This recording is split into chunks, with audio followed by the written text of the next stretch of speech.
was time. The troops of the Absolute Evil had driven the Alliance back to their capital, King's Ending. The time for the final battle had arrived.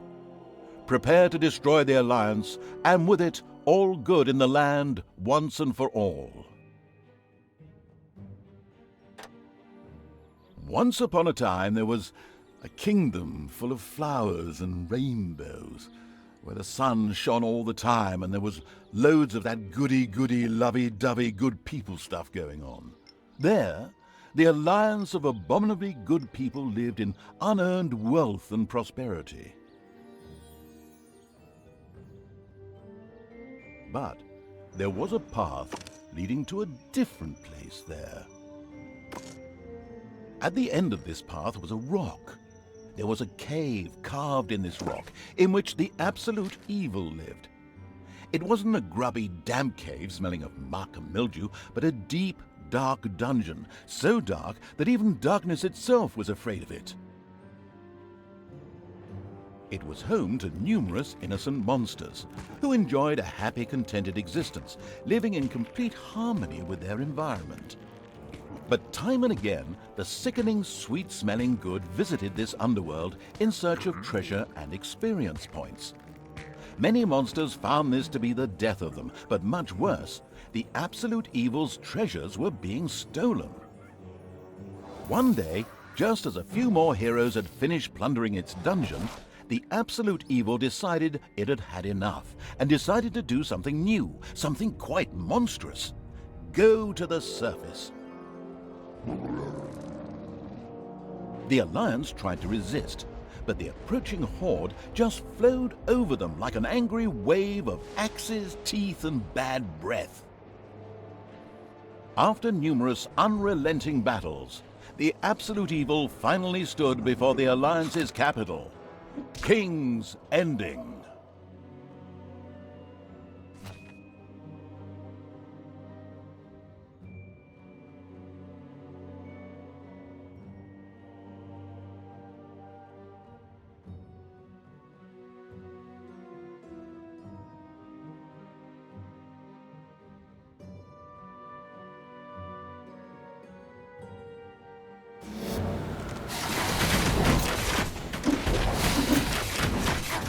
After countless battles, the forces of the Absolute Evil reached the Alliance capital, King's Ending. The laughable remnants of the forces of good had come here to make ready for the final battle. The evil would pay a high price indeed to storm those fortress walls, or so they thought. Suddenly, a rumble rose from deep within the earth. Stones burst asunder, revealing an ancient path into the depths. Out of the depths of Stygian darkness arises the Invincible Evil. With earth-shaking steps, the unstoppable evil began its trek towards the front. In the terribly improbable event that it may have forgotten how that works, a formidable help function has been provided. The presence of the Absolute Evil was also reflected in the land itself. Grass withered, and in places the ground tore open to reveal bubbling lava.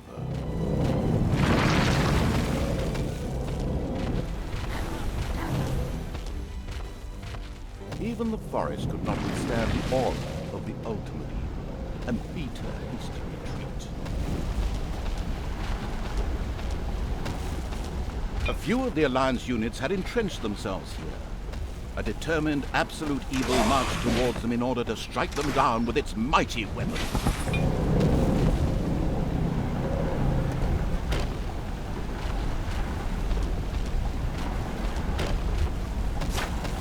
The Absolute Evil had discovered a medal.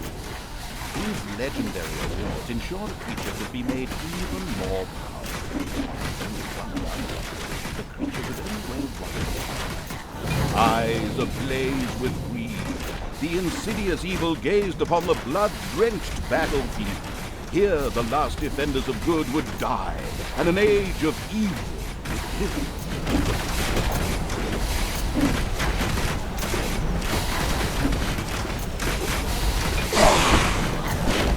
Projectiles from the Alliance's catapults darkened the sky, but the Horde's fighting skills were at their best in darkness if they survived.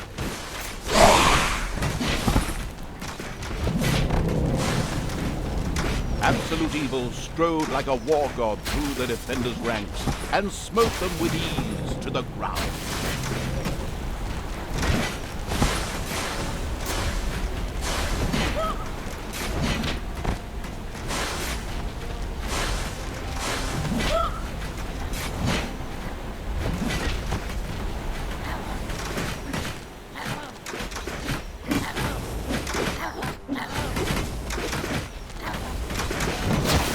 The forces of good never had a chance against the Absolute Evil.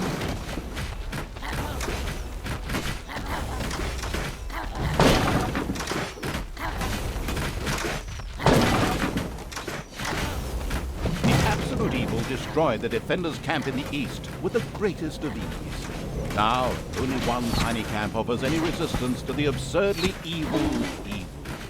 And even that won't be able to hold out for much longer.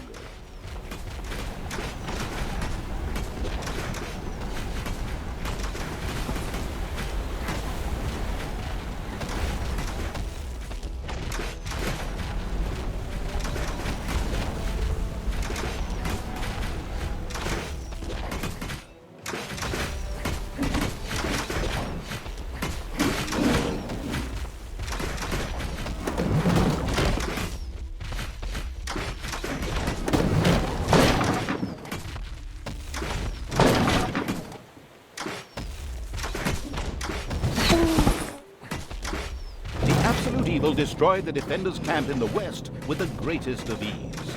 The defenders in front of the city had been beaten to a pulp and defeated. Now the time had come to attack King's Ending. The final battle beckoned.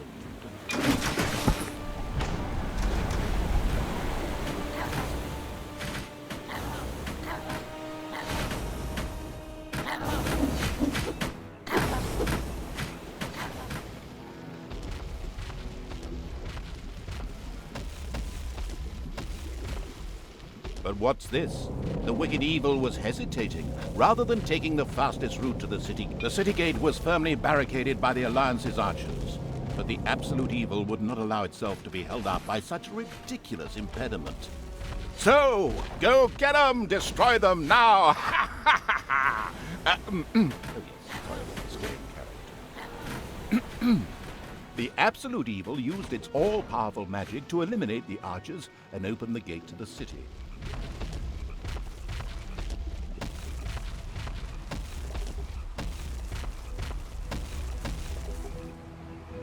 Using its legend of, wait for it, Dere powers, the Absolute Evil destroyed the impediment with ease and simultaneously eliminated a whole group of defenders.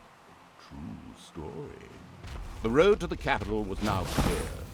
The Absolute Evil did not hesitate for even 1 nanosecond.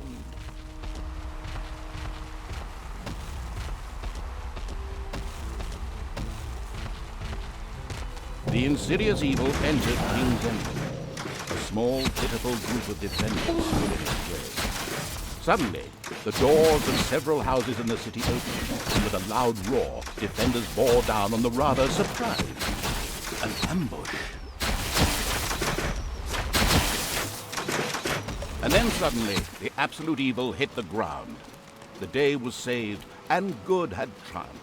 The Alliance lived happily ever after, whilst the defeated forces of evil had to eke out the remainder of their miserable existence underground. No, of course not. In reality, Absolute Evil was not defeated, but, he just took a little comfort break. A short while later, it arose once again.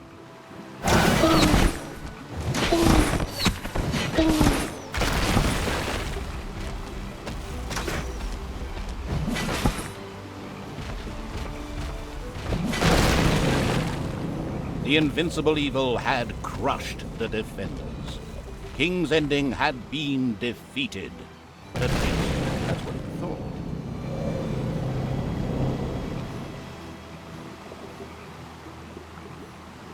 Suddenly, the final heroes of the Alliance emerged from nowhere.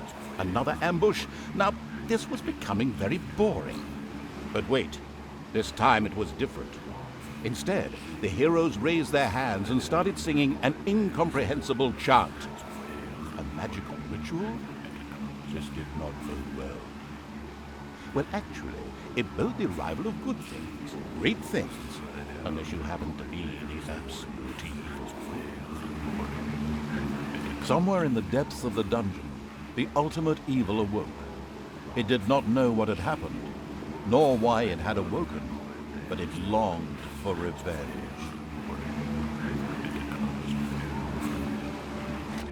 The last remaining heroes of the country joined forces and cast a powerful banishment spell. The absolute evil disappeared from sight with a threatening gesture, and a faint whispered, "I'll be there," could be heard coming from its lips. The absolute evil had been banished, and its essence shattered into several pieces. Its reign of terror had ended. The good people of the overworld rejoiced, and an era of peace began for the Alliance. The evil creatures were driven back into the underground, doomed to serve as cannon fodder for pleasure-seeking adventurers. Meanwhile, secreted away in the world's most inaccessible places, the last remains of the absolute evil were resting, never again to see the light of the overworld. Until today, that is. Somewhere deep under the earth, the ultimate evil awoke.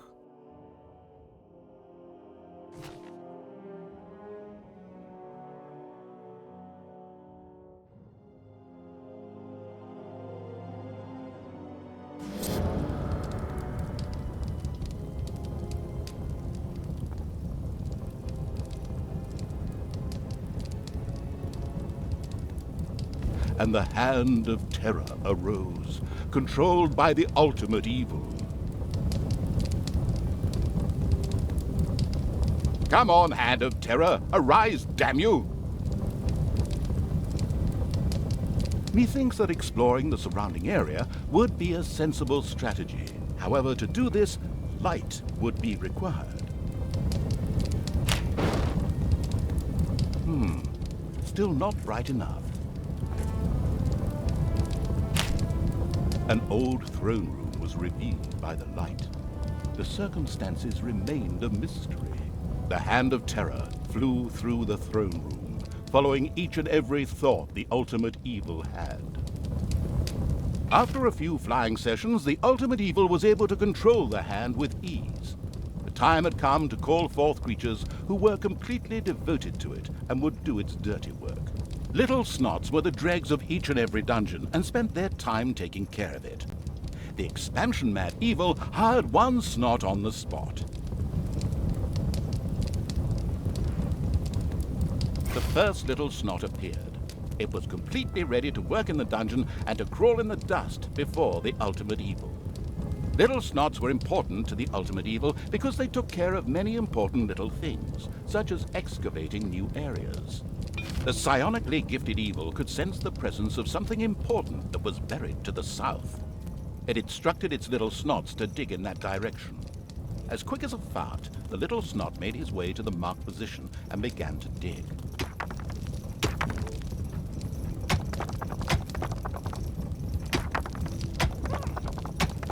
Behold, the creatures of the overjoyed evil had apparently been much more industrious than it had thought. A great dungeon was revealed behind the wall. Everything was already in place. Doors, traps, a well-filled treasury. Wait, treasury? And where, if you please, is this treasury? Oh well. One can't expect too much of these mindless little Snots. First of all, some gold had to be dug out to make space for a treasury to be created. The Hand of Terror swiftly marked a few small gold veins so that the Little Snots could excavate them. As soon as the gold vein was selected, a Little Snot immediately set out to mine valuable gold for the greedy evil.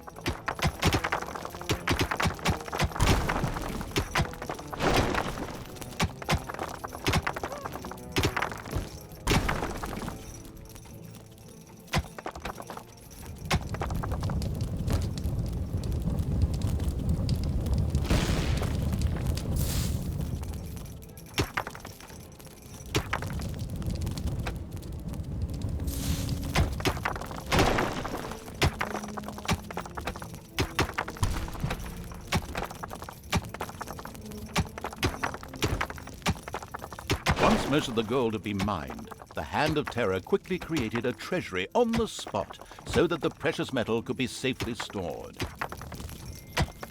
The clever Evil mastered this task with flying colors. From now on, Little Snots could use the treasury to store mined gold. It was then at the greedy Evil's disposal whenever more rooms needed to be built or new creatures recruited.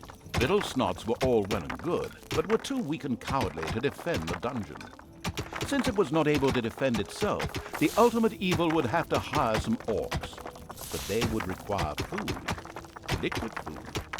Well, beer to be precise. So the next important thing to build was a brewery. And that would require some space to be created. The ultimate Evil had the feeling that its servants were not really putting their backs into the work. Might a hearty slap from the Hand of Terror change that? The sadistic Evil encouraged its creature to work a little faster, with a friendly but not at all gentle slap.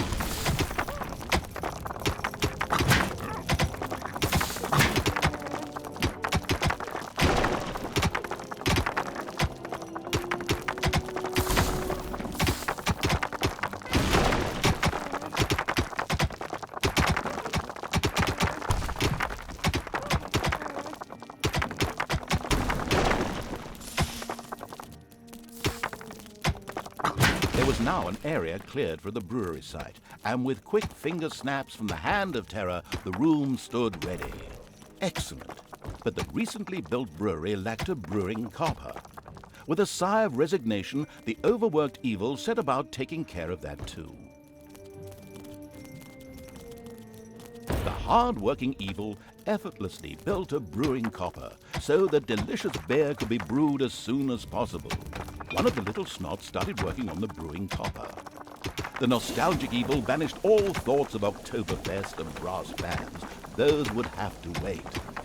More important tasks had to be completed. First. Both beer and gold were now available in the dungeon, so it was time to hire some creatures to defend against greedy heroes or whatever else snuck around underground. At present, it was only simple orcs declaring undying loyalty to the ultimate Evil. The rest of the horde was scattered to the winds.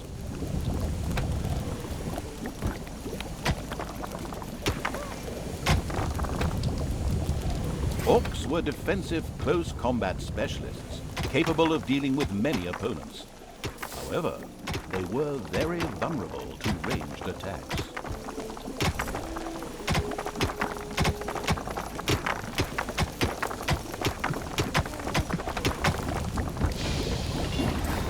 Payday!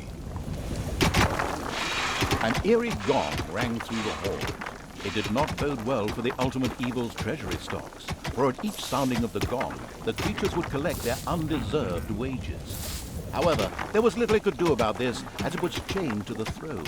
Thus, it had to give free rein to its servants' desires, for the time being at least.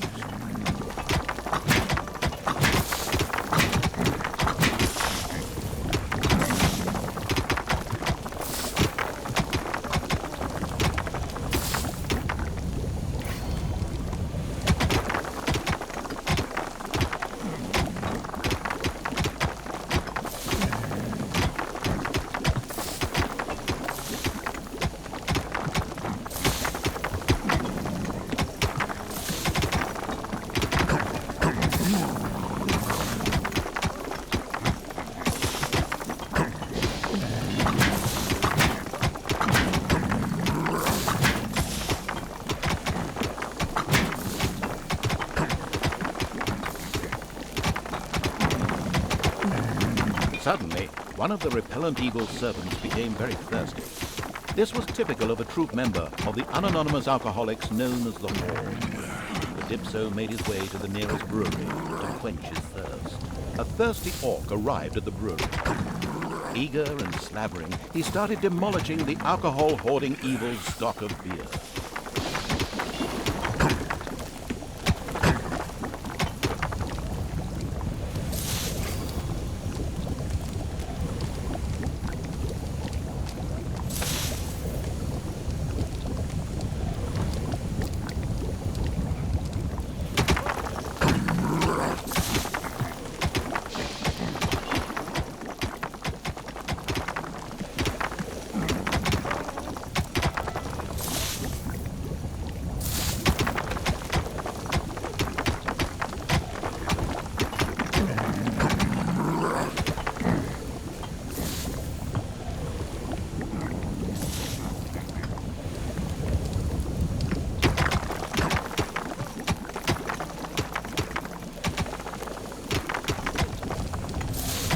one louse-infested orc crawled up from the depths and declared allegiance to the ultimate evil. The first step towards the creation of a powerful army had been taken. The dungeon of the expansion-mad evil grew and prospered, but unfortunately, it had reached the maximum possible population it could currently manage. Now a creature would have to be thrown into the bottomless pit before any others could be brought in. The profound evil had had enough of dungeon sightseeing and now wanted to move to the surface to try a dish that is best served cold. Revenge. Some Alliance members were bound to be guarding the entrance to the overworld. A fine appetizer for a vengeful evil. The creature disappeared into the pit of uselessness with a long drawn and gradually diminishing This particular act of wickedness brought a smile to the face of the ultimate evil.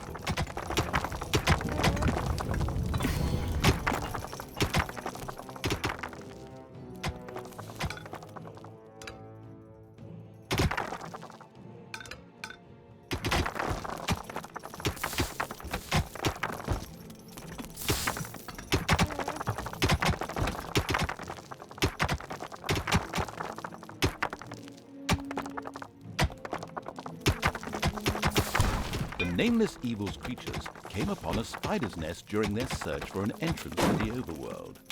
It would take more than one orc to smoke that out. The abysmal evil used the Hand of Terror to grab several of the creatures that were still completely inexperienced at fighting and threw them onto the spider's nest.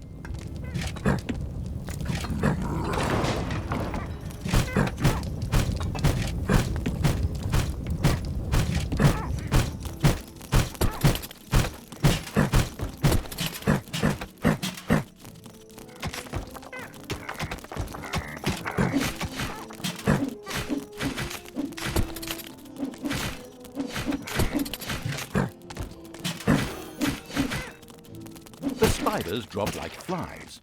The strategically well-versed evil patted itself on the back, proud that it had led its troops into battle with such aplomb.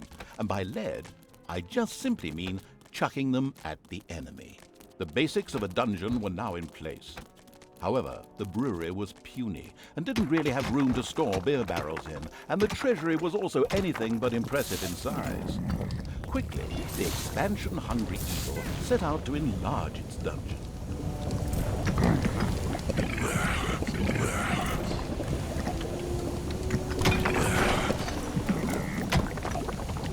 The evil has awoken, but its brothers are still asleep. Huh? What on earth was that? That's not in my script. Weirdo. No matter. We better get back to concentrating on the dungeon.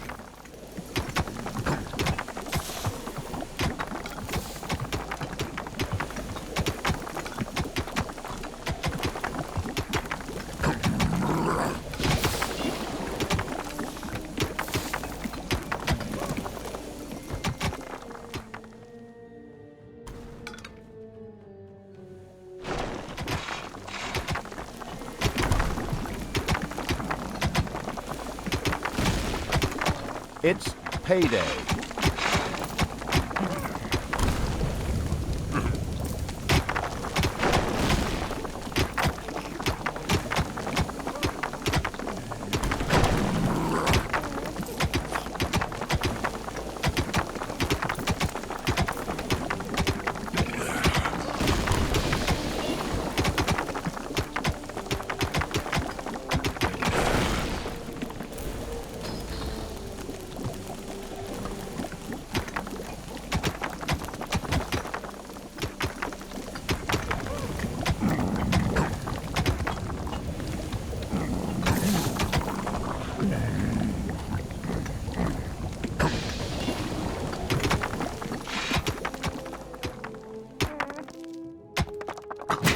Huge monstrosity loomed out of the darkness on 8 legs.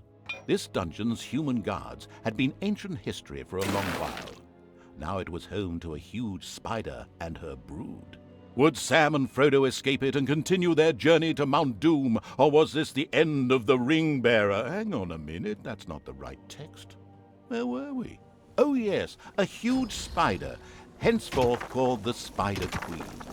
It would be necessary to eliminate the Spider Queen before the Horde could reach the surface. the Spider Queen sent forth a wave of her children.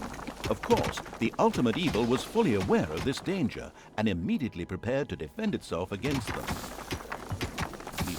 That's what I have.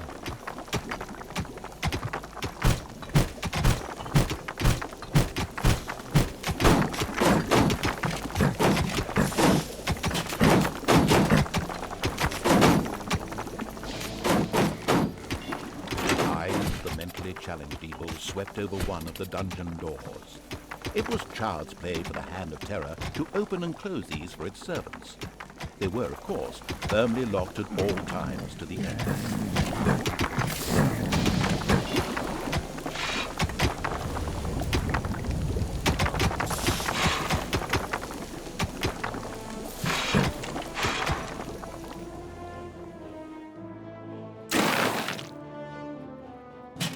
And another wave of spiders set out to destroy the ultimate evil.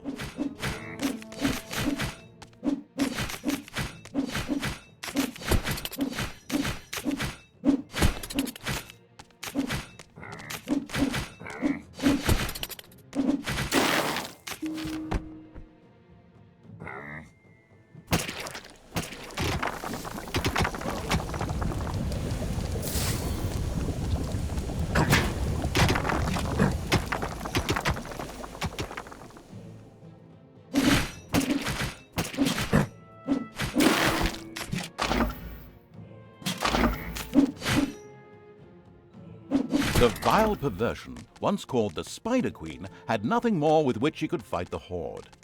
Later, the sensitive evil would have her innards made into a lava lamp. The way to the surface was open. Now it was time to put those vengeance plans into practice. The vile evil wanted to take this opportunity to utter a really sinister laugh. But unfortunately, its physical state made this unviable. Instead, it asked the narrator to do a bit of sinister laughter on its behalf. Oh well, here goes. Deep breath.